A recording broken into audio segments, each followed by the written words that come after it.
Une nouvelle pression de la justice internationale contre Israël. La plus haute juridiction de l'ONU, la Cour internationale de justice, ordonne à l'État israélien de stopper son offensive militaire à Rafah, dans le sud de la bande de Gaza.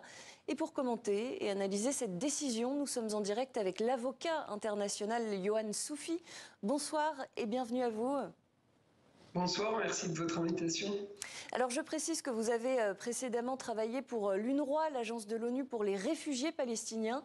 Et avec nous en plateau, notre éditorialiste Slimane Zeguidour. Bonsoir Slimane. Bonsoir Slimane. Bonsoir. Alors Yohann Soufi, une première réaction peut-être d'abord à cette décision de la Cour internationale de justice d'ordonner à Israël de stopper son offensive à Rafah. Est-ce que ça peut changer quelque chose sur le terrain ? Il faut l'espérer parce que c'est une décision contraignante, non seulement pour les parties au conflit, c'est-à-dire Israël et le Hamas, mais pour l'ensemble de la communauté internationale. Donc évidemment, il faut espérer que cette décision juridique maintenant se traduise par des actes politiques concrets sur le terrain. Et justement, l'information qui nous parvient à l'instant, c'est que le chef de l'ONU le dit et l'affirme, les décisions de la CIJ sont contraignantes et doivent être respectées.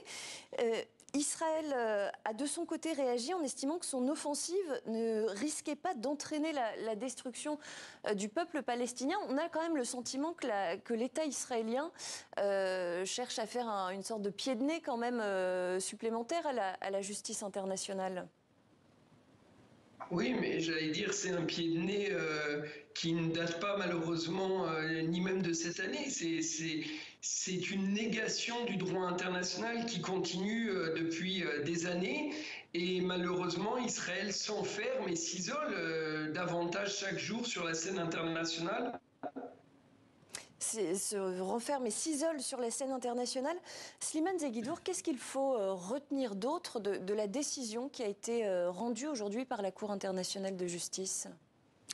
La Cour internationale de justice, c'est quand même la plus haute institution judiciaire de l'ONU et donc elle jouit d'un respect unanime. Ce qu'il faut retenir, c'est qu'elle reste au niveau du droit, ne fait pas de la politique. C'est-à-dire que le fait, par exemple, qu'elle dise qu'il y a un risque plausible de génocide ne veut pas dire que Israël commet un génocide. Elle rappelle juste... Là, en l'occurrence, aujourd'hui, elle parle surtout de l'éventualité d'une destruction physique des Palestiniens à Gaza. Mais justement, c'est que la notion de génocide, on la comprend de façon un peu spontanée comme une volonté d'éradiquer toute une population. Mais la définition juridique telle qu'elle a été établie par la Convention pour la prévention et la répression du crime de génocide en 1948 et dont Israël est signataire, elle dispose de quels sont les critères qui peuvent définir qu'il y aurait un risque plausible de génocide. Il y en a 5. Exposer une population à la famine ou au manque de soins, déplacer, désarticuler des groupes humains, bref, il y en a à peu près 5. Dans la crise de Gaza, dans la guerre à Gaza, on en a coché déjà 3. Le crime de génocide n'est pas l'élimination totale d'un groupe humain, c'est le groupe humain qui est sous l'emprise de l'armée assaillante sur le moment. C'est pour ça que le crime par exemple, Srebrenica, il n'y a eu que 7000 musulmans bosniaques tués, mais il n'empêche qu'il a été décrété comme génocide. Yohann Soufi, cette notion de génocide, elle fait beaucoup débat aujourd'hui. Certains estiment que cette accusation de génocide vis-à-vis d'Israël franchit d'une certaine manière un seuil moral, surtout quand on parle d'un État qui a servi de refuge aux survivants de la Shoah, de l'Holocauste. Est-ce que vous entendez, vous comprenez ces arguments ? J'entends l'émotion à chaque fois que l'on, heureusement encore que l'on parle de génocide, mais je m'interroge en réalité sur le sentiment qui viendrait à rejeter le crime de génocide pour minorer d'une certaine manière la souffrance à laquelle est confronté le peuple palestinien aujourd'hui. Comme l'a rappelé votre journaliste, il appartiendra aux tribunaux internationaux de constater ou non l'existence du crime de génocide en fonction des individus qui seront poursuivis. Je rappelle que la Cour pénale internationale, en tout cas le procureur, envisage aujourd'hui de poursuivre Benyamin Netanyahou et Yoav Gallant pour le crime contre l'humanité d'extermination et de persécution, pas pour le crime de génocide, mais on n'en est pas loin dans l'élément intentionnel. Et donc, je pense qu'aujourd'hui, il faut davantage se concentrer sur le risque de génocide qui, lui, est établi par la Cour internationale de justice et qui déclenche des obligations pour les États, notamment celui de prévenir le risque de génocide. Et c'est ce en quoi la Cour, aujourd'hui, appelle Israël à stopper son intervention sur Rafah, à laisser entrer l'aide humanitaire et les enquêteurs du Haut Commissariat aux droits de l'homme pour enquêter notamment sur les crimes qui sont commis aujourd'hui à Gaza.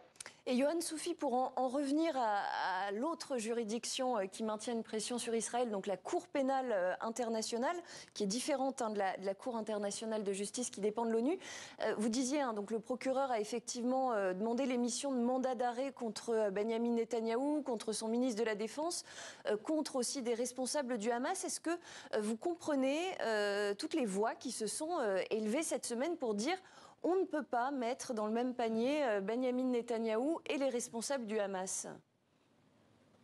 Non, je ne les comprends pas parce qu'en réalité, on ne fait pas d'équivalence entre les deux parties à un conflit. On constate simplement que l'une des parties comme l'autre a commis des crimes au regard du statut de Rome, des crimes de guerre et des crimes contre l'humanité, qui sont d'ailleurs différents pour chacune des parties.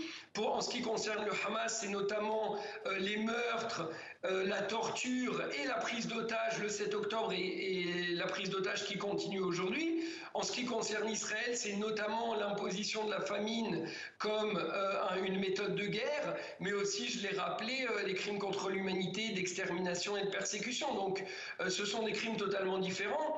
Simplement, de dire que Israéliens comme Palestiniens ont droit à la justice, les victimes ont le droit à la justice, et c'est simplement ce que rappelle Karim Khan en sollicitant des mandats d'arrêt contre les dirigeants du Hamas et contre les dirigeants israéliens. Et alors on ne sait pas encore pour l'instant si ces mandats d'arrêt vont être émis. Comment est-ce que ça va se passer? Comment est-ce que les juges de la Cour pénale internationale décident d'émettre ou non un mandat d'arrêt? Alors, les juges ont un rôle de confirmation. En réalité, c'est le procureur qui mène des enquêtes et qui, lorsqu'il considère qu'il a des motifs raisonnables de croire que des crimes ont été commis, fait une demande de mandat d'arrêt. Donc aujourd'hui, les juges ils vont simplement regarder si la requête est justifiée en fait et en droit, et si c'est le cas, eh bien ils doivent lancer des mandats d'arrêt. Ils n'ont pas de pouvoir discrétionnaire comme c'est le cas pour le procureur. Simplement de rappeler quand même que le procureur a pris d'une certaine manière des mesures pour s'assurer de la crédibilité de ces accusations. Il a fait appel notamment à des personnalités du monde juridique. Je pense à Amal Clooney que votre public connaît bien, mais qui est avocate internationale. Voilà, le juge Théodore Meron, qui est un juge extrêmement réputé dans le milieu de la justice pénale internationale, qui est à la fois américain et israélien, et qui a présidé notamment le tribunal pénal international pour l'ex-Yougoslavie. Donc, il y a une forme de rigueur et de solidité à la requête du procureur. Mais Yohann Soufi, il y a un an, la CPI, on le sait, a émis un mandat d'arrêt contre Vladimir Poutine, le président russe. Et pourtant, un an après, le Kremlin estime toujours que ce mandat d'arrêt n'a aucune valeur juridique. La guerre en Ukraine se poursuit. On peut se demander à quoi ça sert finalement d'émettre des mandats d'arrêt si ça ne change rien sur le terrain. Mais parce qu'il faut bien distinguer la justice pénale internationale de sa mise en œuvre. La justice n'a pas malheureusement de moyens de contrainte à sa disposition, si ce n'est celle que les États lui fournissent. Et on le voit alors à la fois pour le mandat d'arrêt contre Vladimir Poutine et pour le mandat d'arrêt qui peut-être sera émis contre Benyamin Netanyahou ou Yoav Gallant ou contre les responsables du Hamas dans les semaines à venir. Et bien après, il appartient aux États de s'assurer qu'ils sont mis en œuvre. Simplement, je note quand même que Vladimir Poutine ne s'est pas rendu au sommet des BRICS en août 2023 qu'aujourd'hui son monde est quand même bien plus restreint puisqu'il ne peut plus voyager dans 124 États membres de la Cour pénale internationale, et c'est aussi le sort qui attend Benjamin Netanyahou, Yoav Gallant et les responsables du Hamas si les mandats d'arrêt sont confirmés. Alors Israël et le Hamas aussi sous pression de la justice. Israël est aussi sous pression politique. Et on l'a vu cette semaine, l'Espagne, l'Irlande et la Norvège ont reconnu un État de Palestine. Slimane Zeguidour, pourquoi ces trois pays ont pris cette décision ? Ils l'ont prise d'abord parce que l'État palestinien, c'est une préconisation du droit international. Ce ne serait qu'une mise en conformité avec le droit international.